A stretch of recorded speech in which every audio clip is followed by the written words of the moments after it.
पल पल सुनहरे फूल खिलें, कभी ना हो कांटों का सामना, जीवन में खुशियां भरी रहें, मकर संक्रांति पर है यही कामना। नमस्कार दोस्तों, आप सभी को मकर संक्रांति की हार्दिक शुभकामनाएं।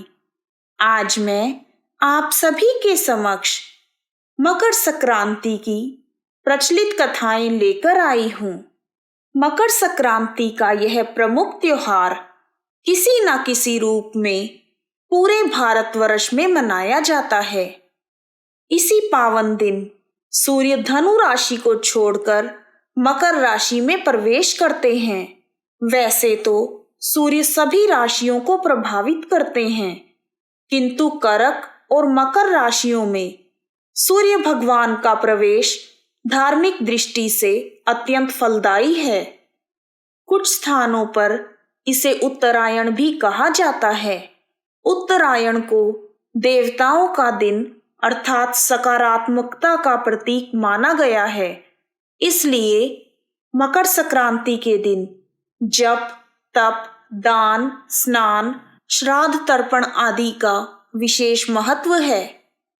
मकर संक्रांति के दिन किए गए दान का पुण्य 100 गुना अधिक प्राप्त होता है। जो लोग इस दिन शुद्ध घी और कंबल का दान करते हैं, उन्हें अंत में मोक्ष की प्राप्ति होती है। मकर संक्रांति के अवसर पर प्रयागराज एवं गंगा स्नान को महास्नान की संज्ञा दी गई है। भगवान आशुतोष ने इस दिन श्री हरि विष्णु जी को आत्मज्ञान दिया था। ऐसा माना जाता है कि तिल की उत्पत्ति भगवान विष्णु से हुई थी, इसलिए इसका प्रयोग पापों से मुक्त करता है। तिल के उपयोग से शरीर निरोगी रहता है और गर्मी का संचार होता है। इस दिन महिलाएं तिल, गुड़ आदि दूसरी महिलाओं को बांटती हैं। मकर संक्रांति के दिन तिल और गुड़ के दान का विशेष महत्व है। पुराणों के अनुसार इसी दिन भगवान सूर्यदेव अपने पुत्र शनि से मिलने स्वयं उनके घर जाते हैं। शनि मकर राशि के देवता हैं, इसी कारण इसे मकर संक्रांति कहा जाता है। आइए अब शुरू करते हैं मकर संक्रांति की पहली कथा। प्राचीन समय में राजा बभ्रुवाहन महोदयपुर में राज करता था। वह राजा बड़ा दयालु, सदाचारी तथा धर्म कर्म में विश्वास रखता था। वह समय समय पर दान पुण्य करता रहता था। उसके राज्य में हरिदास विष्णु सेवक बड़ा ही तेजस्वी था। उसकी पत्नी गुणवती भी बहुत सुशील और धर्मनिष्ठ थी। गुणवती भगवान की भक्त और पतिव्रता थी। उसने प्राय सभी प्रसिद्ध देवी देवताओं के व्रत किए, परंतु धर्मराज की पूजा कभी नहीं की। वह गणेश जी के, चंद्रमा के, हरतालिका आदि देवियों के, राम जन्म, कृष्ण जन्म, महाशिवरात्रि आदि सभी प्रकार के व्रत किया करती थी। वह बड़ी श्रद्धा से एकादशी का व्रत करते हुए यथाशक्ति दान भी करती रहती थी और अतिथि सेवा से कभी पीछे नहीं हटती थी। इस प्रकार सदाचार तथा धर्मपरायण से जीवन को व्यतीत करते हुए जब गुणवती मृत्यु को प्राप्त हुई, तो धर्म कर्म के प्रभाव से यमदूत उसे आदरपूर्वक धर्मराज की पुरी में ले गए। दक्षिण दिशा में पृथ्वी से कुछ ऊपर अंतरिक्ष में धर्मराज का बड़ा ही सुंदर नगर है, जो कि पापियों को भय प्रदान करता है। धर्मराज का पुर 1000 योजन का है। वह चौकोर है तथा उसके 4 द्वार हैं और वह नाना प्रकार के रत्नों से शोभायमान है।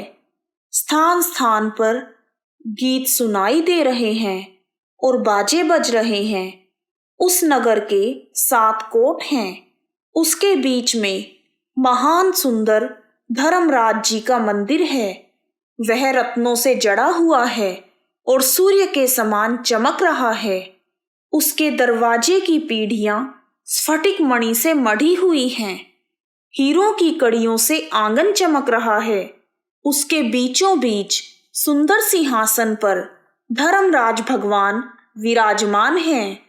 उनके पास चित्रगुप्त जी का स्थान है, जो मृत प्राणियों के पाप का लेखा जोखा भगवान धर्मराज को सुनाते हैं। यमराज के दूत गुणवती को वहां ले गए। जैसे ही गुणवती ने धर्मराज को देखा, वह भयभीत होकर कांपने लगी और नीचे मुख करके खड़ी हो गई। तब चित्रगुप्त जी ने धर्मराज को गुणवती के पाप पुण्य का लेखा जोखा सुनाया। धर्मराज गुणवती की हरिहर आदि सब देवों में तथा अपने पति में भक्ति देखकर प्रसन्न हुए, परंतु वह कुछ उदास भी थे। उनकी उदासी गुणवती को दिखाई दी और उसने धर्मराज को निवेदन किया, हे प्रभु, मेरी समझ में यह नहीं आया कि आप उदास क्यों हैं। कृपा करके मुझे इसका कारण बताएं। तब धर्मराज जी ने कहा, हे देवी, तुमने जप, तप तथा व्रत आदि से सभी देवताओं को संतुष्ट किया है, परंतु मेरे नाम से तुमने कभी भी दान पुण्य नहीं किया। यह सुनकर गुणवती ने कहा, हे भगवान, मेरा अपराध क्षमा करें। मैं आपकी उपासना की विधि नहीं जानती थी। अब आप ही कृपा करके कोई उपाय बताइए जिससे मनुष्य आपकी प्रीति के पात्र बन सके। यदि मैं आपके भक्ति मार्ग को आपके मुख से श्रवण कर वापस मृत्यु लोक में जा सकूं, तो आपको संतुष्ट करने का उपाय करूंगी। धर्मराज बोले, सूर्य भगवान के उत्तरायण में जाते ही जो महापुण्य मकर संक्रांति आती है, उसी दिन से मेरी पूजा शुरू करनी चाहिए। इस प्रकार साल भर मेरी कथा सुने और मेरी पूजा करें, इसमें कभी नागा ना करें। आपातकाल आने पर भी मेरे धर्म के इन 10 अंगों का पालन करते रहें। घृत, यथालाभ, संतोष, क्षमा नियम द्वारा मन को वश में करना, किसी की वस्तु को नहीं चुराना, मन से पराई स्त्रियों या पुराए पुरुषों से बचना, यानी मन की शुद्धि और शारीरिक शुद्धि, इंद्रियों को वश में करना, बुद्धि की पवित्रता यानी मन में बुरे विचार न आने देना, शास्त्र विद्या का पाठ, पूजा, कथा, श्रवण या व्रत करना और उसके अनुसार दान पुण्य करना, सत्य बोलना, सत्यता का ही व्यवहार और क्रोध ना करना, यह 10 धर्म के लक्षण हैं। और मेरी इस कथा को नियम से हर रोज सुनना या पढ़ना और यथाशक्ति दान पुण्य तथा परोपकार करते रहना। जब साल भर बाद फिर से मकर संक्रांति आए, तब उद्यापन करें और अपनी सामर्थ्य के अनुसार सोने या चांदी की मूर्ति बनवाकर किसी विद्वान ब्राह्मण के द्वारा पूजन हवन आदि करवाकर मूर्ति की प्राण प्रतिष्ठा करें और उसे पंचामृत से स्नान करवाकर षोडशोपचार से उसकी अर्चना करें और साथ में चित्रगुप्त जी की भी पूजा करें तथा सफेद और काले तिलों के लड्डू का भोग लगाएं। हमारी पूर्ण पुष्टि के लिए ब्राह्मण को भी भोजन कराएं और बांस की छावरी में 5.25 सेर धान्य, ज्वार किसी मंदिर या ब्राह्मण को भेंट में दें। स्वर्ग में चढ़ने के लिए सोने या चांदी की नसेनी धर्मराज मंदिर में दान करें। इसके साथ ही मुलायम गद्दा तथा रजाई, तकिया, कंबल, पादुकाएं, लोटा, डंडा, डोल, 5 कपड़े भी धर्मराज के निमित्त और यदि सामर्थ्य हो सफेद या काली गाय चित्रगुप्त के निमित्त धर्मराज मंदिर में दान करनी चाहिए। यदि व्यक्ति और भी कुछ दान करना चाहे तो अति उत्तम है। गुणवती ने धर्मराज जी से प्रार्थना की, हे प्रभु, यदि ऐसी बात है तो यमदूतों से मुझे छुड़ाकर फिर से संसार में वापस भेजिए, जिससे मैं आपकी कथा का प्रचार कर सकूं। ज्यों ही उसकी प्रार्थना पर भगवान धर्मराज जी ने गुणवती को भूलोक पर वापस जाने की स्वीकृति दे दी, उसी समय उसके मृत शरीर में प्राणों का संचार हो गया और उसके पुत्र कहने लगे, हमारी माता तो फिर से जीवित हो गई। इसके बाद गुणवती ने अपने पति और पुत्र आदि को सब बातें बताई और धर्मराज जी के कहे अनुसार गुणवती ने मकर संक्रांति से पूरे विधि विधान से धर्मराज की प्रतिदिन पूजा और कथा आरंभ कर दी और स्वर्ग जाने के लिए दान पुण्य कर्म आदि भी शुरू कर दिए। इस प्रकार गुणवती ने साल भर कथा सुनकर धर्म के 10 अंगों का पालन किया और अंत में सभी सुखों को भोगकर जब वह मृत्यु को प्राप्त हुई तो स्वर्ग में देवताओं ने गुणवती का बहुत आदर सत्कार किया और वह सदा स्वर्गीय भोगों को भोगती रही।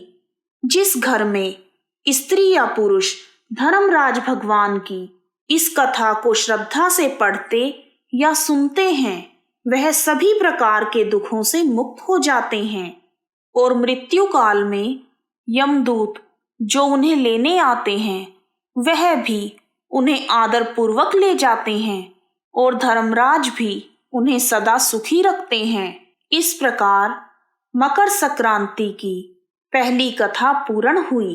दूसरी कथा के अनुसार महाभारत के युद्ध के महान योद्धा और कौरवों के सेनापति भीष्म पितामह को अपनी इच्छा के अनुसार मृत्यु प्राप्त करने का वरदान मिला हुआ था। अर्जुन के बाण लगने के बाद उन्होंने मकर संक्रांति का दिन अपनी मृत्यु के लिए निर्धारित किया था। भीष्म जानते थे कि सूर्य दक्षिणायन होने पर व्यक्ति को मोक्ष प्राप्त नहीं होता और उसे मृत्यु लोक में पुनः जन्म लेना पड़ता है। महाभारत के युद्ध के बाद जब सूर्य उत्तरायण हुआ तभी भीष्म पितामह ने प्राण त्याग दिए। एक धार्मिक मान्यता के अनुसार इसी पावन दिन मां गंगा स्वर्ग से अवतरित होकर राजा भागीरथ के पीछे पीछे कपिल मुनि के आश्रम से होती हुई गंगा सागर तक पहुंची थी। गंगा जी के धरती पर अवतरित होने के बाद राजा भागीरथ ने गंगा के पावन जल से अपने पूर्वजों का तर्पण किया था। इसलिए मकर संक्रांति का दिन श्राद्ध तर्पण के लिए विशेष महत्व रखता है और इसीलिए मकर संक्रांति के पावन दिन गंगा नदी के किनारे भव्य मेले का आयोजन किया जाता है। द्वापर युग में माता यशोदा ने संतान प्राप्ति के लिए मकर संक्रांति के दिन व्रत किया था और सुहागन स्त्रियों को सुहाग का सामान उपहार के रूप में दिया था। उनके इस व्रत के प्रभाव से 9वें मास में श्री कृष्ण भगवान उन्हें पुत्र रूप में प्राप्त हुए थे। इसीलिए कुछ स्थानों पर स्त्रियां मकर संक्रांति के दिन संतान प्राप्ति की इच्छा से व्रत रखकर सुहागन स्त्रियों को सुहाग का सामान भेंट करती हैं। इस प्रकार मकर संक्रांति की प्रचलित कथाएं पूर्ण होती हैं। एक बार फिर से आप सभी को मकर संक्रांति की हार्दिक शुभकामनाएं। Happy Makar Sankranti to all.